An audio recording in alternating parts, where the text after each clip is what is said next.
Today's guest is from the University of Cape Town. Please stay tuned.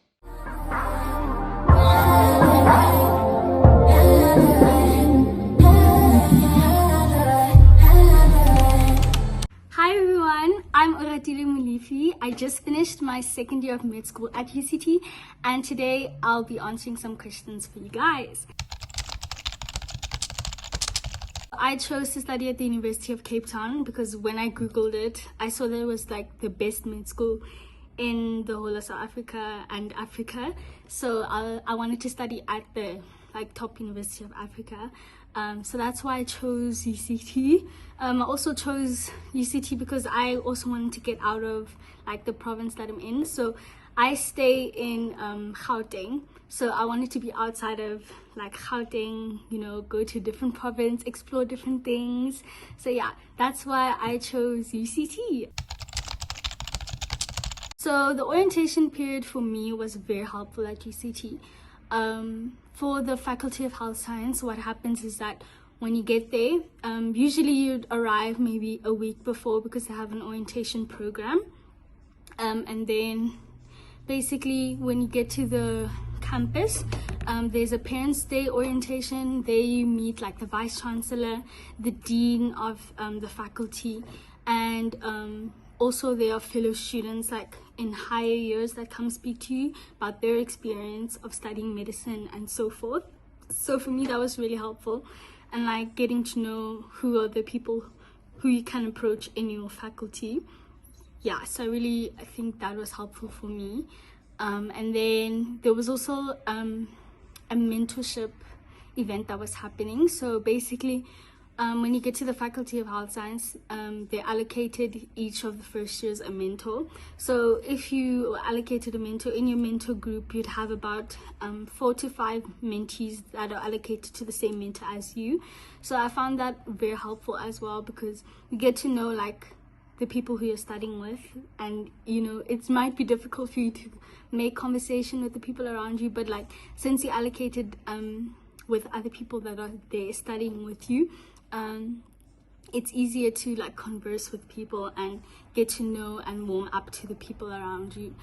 And also the mentorship program had something called an amazing race. So basically what that was is kind of a creative way to introduce us to UCT and getting to know our way around campus.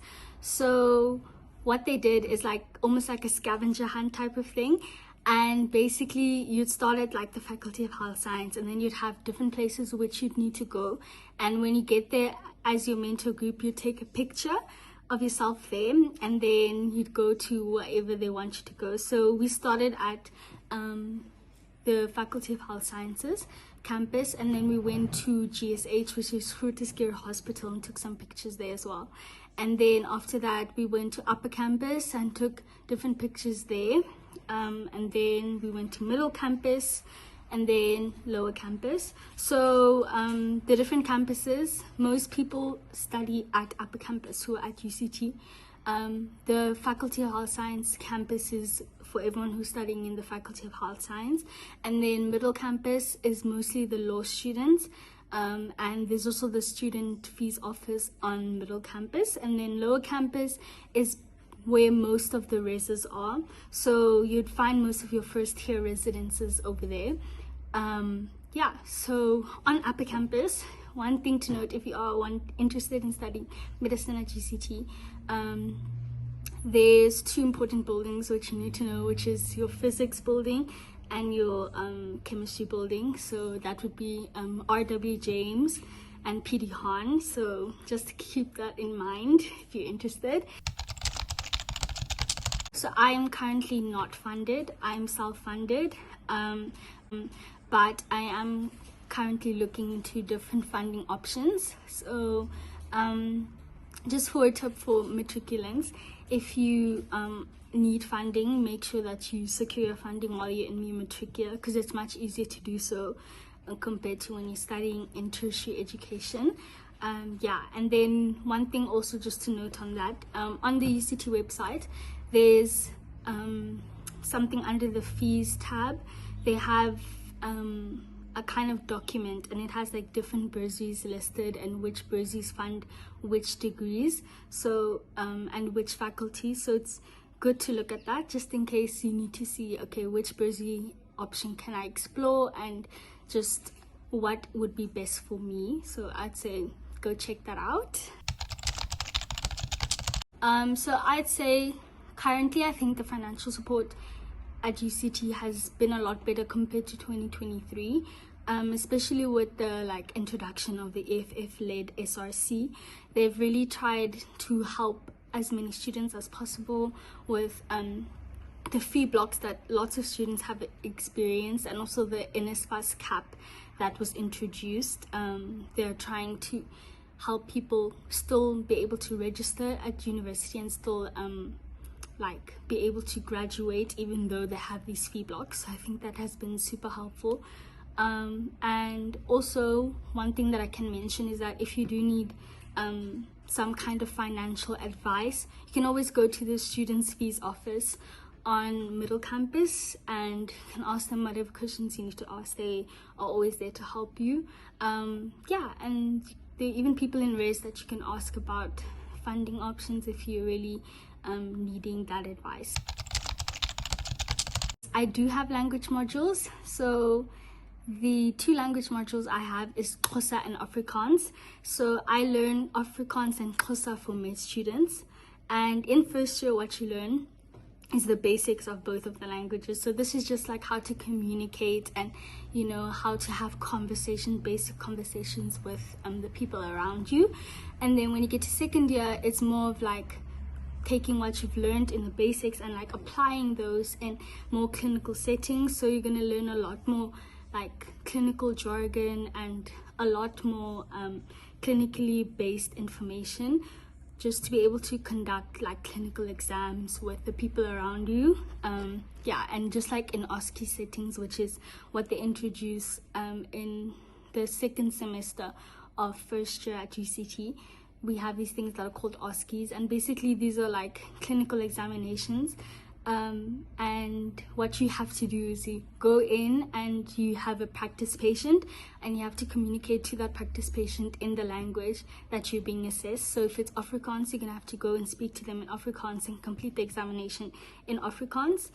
And yeah, so that's what they introduced from the second semester of first year, and that continues up until the end of the degree. So in first year, it was more like just communicate, like just having a normal conversation, just like asking them, you know, where do they stay, how many people do they stay with, like such fourth questions. And then in second year, it's more like clinically focused. So you'd have cases like based on like jaundice or urinary issues or something that the patient is experiencing. So you'd ask them about their symptoms, you'd ask them about what brought them into the hospital, you'd ask them about whether they're taking any medication, and then you'd also have to make a diagnosis of the patient, and then from making your diagnosis you had to give them advice accordingly to the diagnosis. And be able to, you'd also have to be able to like end off the interview appropriately. So yeah, that's what we learn in the languages. And from third year, second semester, it's when you get assessed in those languages, it's more of, instead of the practice patients, actually in hospital settings with real life patients, and then you get assessed in your conversational skill with those real life patients. Yeah, so yeah, I do have language modules. So for me, the race culture, I think this year for me has been like amazing compared to last year. So last year I was in first year and I was in Baxter Hall residence. And this year I'm in, well, okay, actually in 2023, I was in Baxter Hall residence for my first year. And then in 2024, I was in Rochester House Hall, which is the res I'm in now as well. So in 2023, I think Baxter, for me, it was difficult adjusting because, well, not as difficult as I thought it would be, because I was in a boarding school, so it was a lot easier to adjust to like the aspect of living on your own. But I think the aspect of like living with other people that have not necessarily experienced the same like experience that you have had in high school, that was something to adjust. So the race culture for me at Baxter Hall, it was okay. Like, they had events for the first years, and they had different like meetups with other residences, which was quite cool, like getting to know the other people from like the different reses that came to visit us. Like, for example, in 2023 we had a kind of like braai with Tugwell Hall residents, so that was kind of cool. And then there was also like different events that they planned for the first years, like for example going to Signal Hill, like a Signal Hill trip. They did that, so that was quite nice, like getting to experience Cape Town and like the culture of Cape Town. But yeah, I think for me, I didn't necessarily feel like very bonded to the first years in Baxter residence, simply because I was studying on a different campus. So I'd had to take the journey from lower campus to health science campus like every day. But it was, I think, even though I didn't bond with the other first years as much in Baxter Hall residence, I think the first years that were with me and also studying medicine, I think I bonded with them really well, because we're all like experiencing the same experience of university, and we could have like each other's backs and make sure that we all like get to lectures on time and such forth. So I think like in general you kind of learn to like stick with those people that are there to help you out, and like get to see like who are the people that you can make like friends with and stuff. So yeah, but one thing that I did like about Baxter is that they didn't necessarily like force you to go to all the events. During a week, all the first years had to be present at all of the events, but like there on fourth, you didn't have to attend like every res event that was happening. And I think in Baxter there weren't as many res events happening as they did have last year at Rochester House. So like I said, 2020 through 2024 I was in Rochester House residence, and basically they had a lot of like res events, and I think for first years it's quite helpful because it also would allocate you a mentor in Rochester House. And I think for me that would have been really helpful if I was allocated a mentor in first year, because then you'd have someone who's already experienced the university life to kind of guide you through that. But unfortunately I didn't have a mentor in Baxter Hall, so I think it just depends on the res that you are and what the duties of the house com are at that time. But yeah, so yeah, basically a lot of the like events and the culture of the res is kind of formed by the house com. So if you have a really like invested house com, I think you'll have a really good like res experience. I think for me, I had a good res experience of Rochester House last year. They had a lot of events for first years, and I think that was really, really helpful for them. And they did try to make a lot of events throughout the year just to keep like the members of the house engaged and like always invested in like what's happening in the house. So yeah, I think that was a really good experience. I think as first years it's easy to bond to other people who have the same experience as you and who are also coming into university for the first time. So yeah, I think just also the fact that they like kind of allocate you close to like other first years, I think that's also quite helpful, because then you can already get to know the people who are around you who are also studying first year. Yeah, so I think it just depends on the res that you are in, but overall the res culture of UCT is not too bad. But definitely there are other universities that have a better res culture than UCT. So in 2024, I was part of the mentorship team at Rochester House Hall, which is the house resident. So I think it was a really good experience, like being able to be a part of that journey of the first years, helping them navigate their way through the year and like getting to balance that jump from high school to now entering university. So I think for me, I really learned a lot from my mentees, and I think your mentees can also learn a lot from you as well.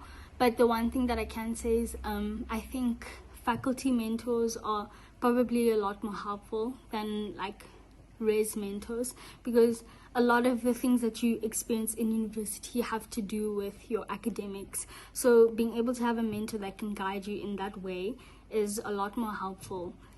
So I think what would have been cool is if the res had allocated the first year's mentors that were in the same faculty or in the same field as them, because it would be a lot easier to relate to someone if you're in the same faculty.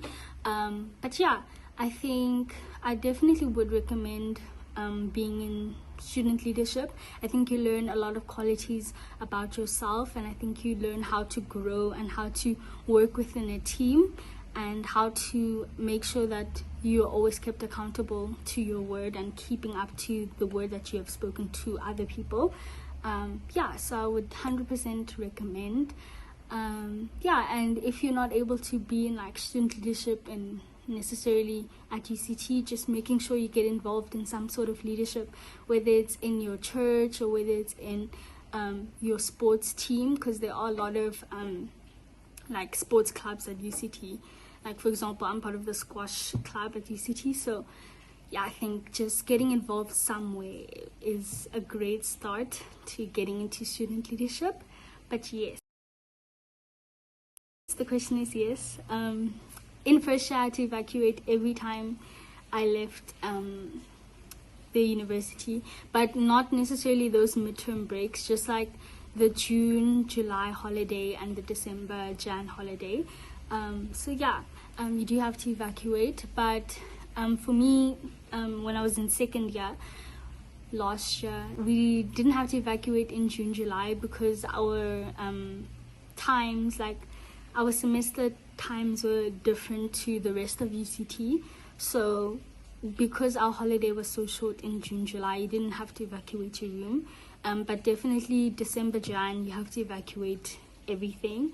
The reses do have like storage units, so that's quite helpful. But the only downside with that is like if you're moving into a different res at the start of the next year, then you have to take out everything out of the storage unit of the old res that you were in, and then travel to the other res, and you have to use like an Uber or something, because it's a lot. Shame. I remember in first year, a lot of people traveled with their suitcases and their boxes and everything, like with the jammies, and that was really like a lot, because there were so many people on the jammies with their suitcases, and it was very like packed. So if you can afford to Uber to your other res, I definitely recommend doing that rather than using the jammies.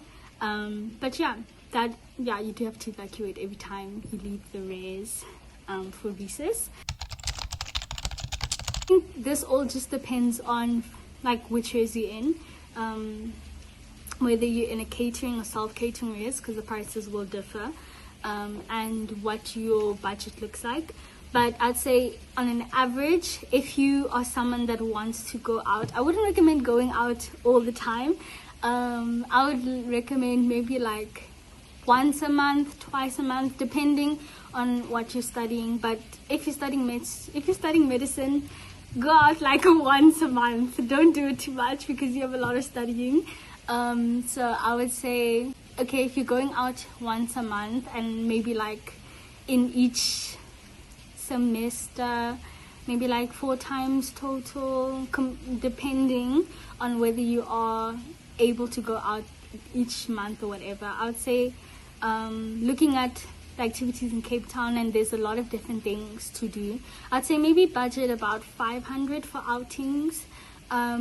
It just depends on what you want to do. There are a lot of like low budget activities that you can do in Cape Town as well. Like you can go to Kirsten Bosch Gardens in Rondebosch, and I think the entrance fee is quite cheap for students, and there's also like a student discount, so you can go there and have a picnic with your friends. You can also go to Table Mountain. That's also an option, but that's a lot more expensive than going to Kirstenbosch. I'll also say there's also ways to cut down your expenses. Like you can use the Claremont Jammy. So there's this jammy, or like this bus that goes from whichever res you are, and it drops you off in Claremont, which is like one of the suburbs, I guess, in Cape Town. And then there's like different malls that most students go to at UCT. So we have there's like a stadium on Main Center, and they have like bowling, and they have like laser tag. So you can definitely look into that, like doing that with your friends. And then, yeah, you can also go to the beach. The beach is free, you know, just Uber there. So you just have to budget to Uber to the beach. And what other outings? There's a lot of different things, even V&A, just depending on what you want to do. But I'd say maybe looking at 500 depending on what you want to do, but it can also be as cheap as like 100 rand, 50 rand, and your outings don't have to be expensive at all. And then groceries, so depending on how much allowance you're getting, if you're in a self-catering res, I'd say maybe budget to spend about 1.5 to 2,000 on your groceries. That's like per month. So just looking at like which meat you need to buy, because you can't be buying, you know, expensive meat when you're on a student budget. So yeah, just looking at like which meat you need to buy, what starches you're gonna eat. And I think what makes it a lot easier is like planning out your budget beforehand and planning out what you want to buy for that month beforehand. Yeah, I think if you're in a self-catering res, that will definitely help. And also like meal prepping your food, I think helps a lot as well, because then you can at least like portion out your food and eat however many portions you've planned for 4 to 5 days of the same meal. I think that's a lot better. Yeah, so, and then if you're in a catering res, you don't really need that many groceries, but one thing that I can say is like the food at UCT is not the best. So like plan to get noodles or something, or if you can, like order out, but don't order out all the time, like maybe, I don't know, twice in a month or something, depending what your budget is. But yeah, I think groceries for like catering, I'd say maybe like 500 to 1,000 rand. You can get snacks for yourself if you need to study. Yeah, so I think that's what I would say. And then for toiletries, I would say it depends on what products you use, but I don't think you need to spend more than 500 rand per month on toiletries. And also like your toiletries of the previous month can last you the next month, depending on what size you bought of like your lotion or whatever. So yeah, I think just looking at that, but definitely not more than 500. You need to find ways to like save your money, because you also need to save, like you can't be spending too much in university, you know. So yeah, that's my advice. But yeah, that's me. I hope you guys enjoy the video.